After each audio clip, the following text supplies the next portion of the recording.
Assalamualaikum warahmatullahi wabarakatuh. Hari ini kita masuk ke pertemuan 12 tentang basis data yang terdistribusi. Untuk pokok pembahasannya di sini, basis data terdistribusi yaitu kumpulan data yang digunakan bersama, saling terhubung secara logik tapi terpisah secara fisik, jadi tersebar secara fisik. Nah, karakteristiknya yang pertama, kumpulan data yang digunakan bersama secara logik tersebar pada sejumlah komputer yang berbeda. Kemudian komputer yang dihubungkan menggunakan jaringan komunikasi baik itu LAN, WAN, MAN, dan sebagainya. Kemudian data pada masing-masing situs dapat menangani aplikasi-aplikasi lokal. Kemudian data pada masing situs di bawah kendali 1 DBMS, jadi DBMS-nya itu 1. Kemudian masing-masing DBMS berpartisipasi dalam sedikitnya satu aplikasi global. Kayak di sini topologi distribusi data. Yang pertama fully connected network, di mana A bisa mengakses data F bisa mengakses data B bisa mengakses data C, dan seterusnya. Jadi data bisa diakses secara bebas dari satu titik ke titik yang lainnya. Kemudian ada juga partially connected network, di mana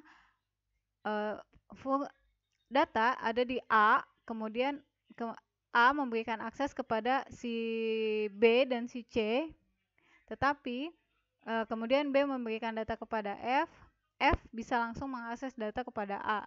Jadi walaupun A hanya memberikan akses kepada B dan C, tapi F bisa langsung mengakses datanya ke A. Nah, kemudian untuk tree structure network, di sini di mana A itu memberikan akses kepada si B dan C untuk mengakses datanya, kemudian B memberikan akses kepada D dan E. Nah, untuk D dan E tidak bisa langsung mengakses ke A, jadi harus lewat titik B. Kemudian ring network. Kalau ring network biasanya itu secara linear, di mana A akan menyerahkan data ke B ataupun sebaliknya, B ke D, D ke F, dan seterusnya itu secara melingkar. Jadi datanya itu diserahkan melalui titik-titik tertentu. Nah, kemudian star network. Star network di sini datanya biasanya terpusat di satu titik, di mana A akan mengirimkan data kepada C, B juga sama mengirimkan data kepada C, sehingga ketika A membutuhkan data B itu harus melalui C dan seterusnya. Oke, kemudian keuntungannya secara alami mengikuti struktur organisasi, kemudian adanya otonomi lokal, sifatnya dapat dipakai secara bersama, peningkatan ketersediaan, kehandalan, kinerja, ekonomis, dan pertumbuhan yang modular. Sedangkan kerugiannya, karena dipakai secara bersama dan luas, maka sudah dipastikan biayanya mahal atau harga softwarenya itu pasti mahal. Kompleksitasnya pun tinggi. Kelemahan dalam keamanan. Jika keamanannya sangat rendah, maka data sangat mudah untuk dijebol. Kemudian sulitnya menjaga keutuhan data. Bisa saja datanya diedit atau diganti pada titik-titik tertentu. Kurangnya standar, kurangnya pengalaman untuk si pengguna data, kemudian perancangan basis data lebih kompleks. Itu kerugiannya. Kemudian fragmentasi. Fragmentasi ini adalah proses pembagian atau pemetaan database, di mana database dipecah berdasarkan kolom dan baris yang kemudian disimpan di dalam site atau unit komputer yang berbeda. Oke, kemudian fragmentasi data merupakan langkah yang diambil untuk menyebarkan data dalam basis data terdistribusi. Alasan diperlukannya fragmentasi yang pertama penggunaan, yang kedua efisiensi, yang ketiga paralelisme, yang keempat adalah keamanan. Oke, beberapa peraturan pada saat fragmentasi data. Yang pertama, kondisinya harus lengkap. Jadi unit data yang masih dalam bagian dari relasi utama, maka data harus berada dalam satu fragmen, tidak boleh berbeda fragmen. Kemudian rekonstruksi, sebuah relasi asli dapat dibuat kembali atau digabungkan kembali dari sebuah fragmen. Ketika telah dipecah-pecah, data masih memungkinkan untuk digabungkan. Jadi walaupun datanya sudah dipisahkan, tetap bisa digabungkan kembali. Kemudian disjoin, hubungan antar datanya itu harus jelas, karena tidak boleh ada redundansi data. Kemudian kerugiannya adalah kinerja yang dapat menurun, kemudian integritas yang dapat terganggu dikarenakan kegagalan pada salah satu site database server.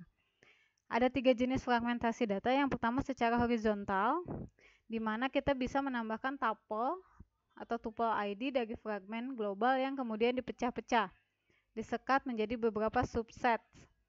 Kemudian ada juga fragmentasi vertikal, itu membagi atribut ke dalam beberapa grup. Kemudian ada juga fragmentasi campuran.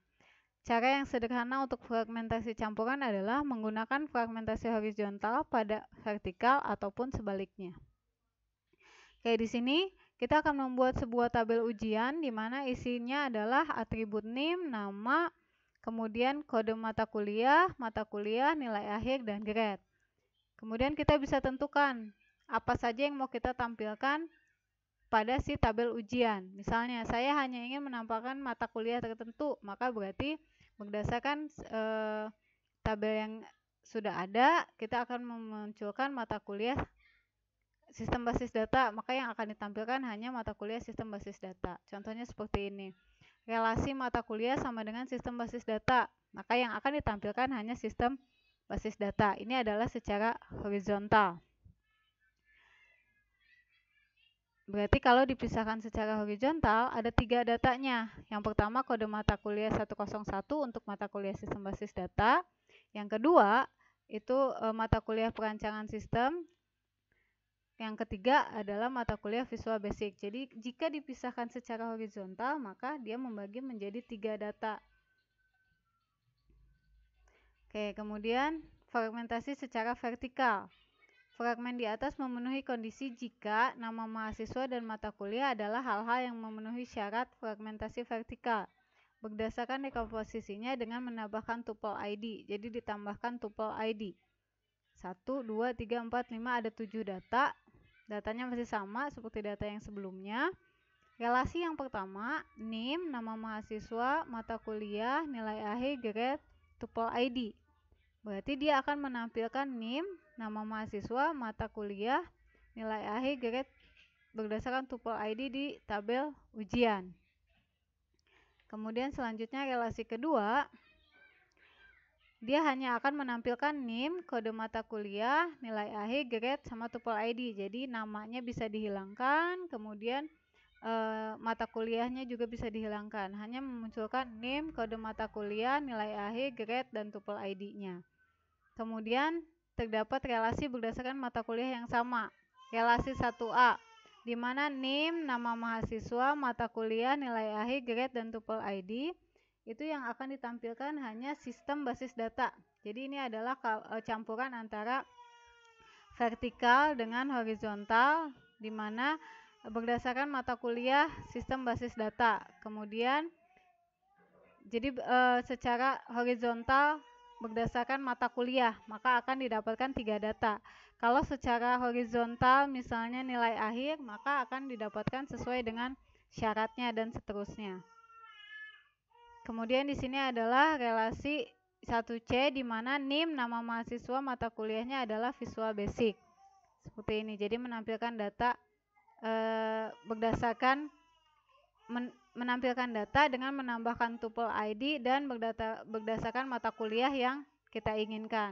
Nah, ini adalah fragmen-fragmen pemetaan data berdasarkan beberapa fragmen secara horizontal, vertikal, dan campuran.